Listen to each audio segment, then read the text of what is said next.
Iaitu bulan ni bulan Mesa, iaitu berita molek bagi orang hok ada pekan sakum 33 atau 39.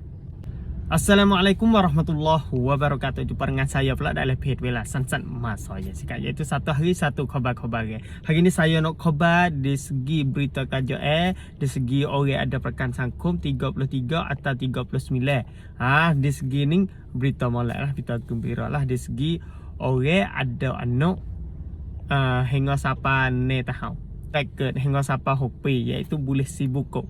Di segi duit songkrok but.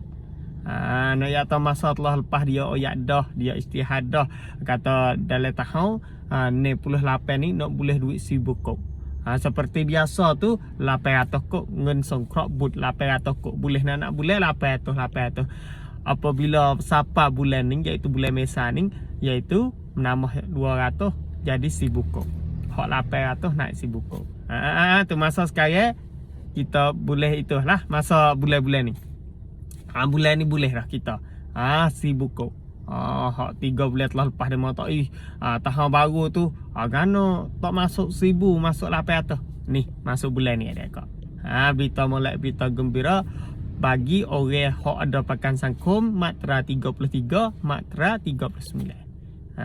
Ada anak baru beranak hingga siapa ni tahu boleh duit 1000 kok. Berita gembira bagi orang ada pakan sangkum. Patut orang ada anak. Tu alhamdulillah. Apa tu di segi duit digital pula. Di segi duit digital pula fake 3. Fake 3 umur 16 hingga sampai 20 tu bunyi gerak bunyi lah halus-halus tu. Iaitu orang panggil langpan, belakang-belakang umur bunyi kata boleh dalam bulan Mithuna. Berita ni tak ada cakap lagi boleh dalam bulan Mithuna. Nanti tengoklah orang panggil minggu depan dia nak istihad sekali lagi lah. Cerak kok mana tu nanti tengok. Di segi duit digital fake 3 fake 4 nanti tengok sekali lagi. Tu di segi masa sekarang.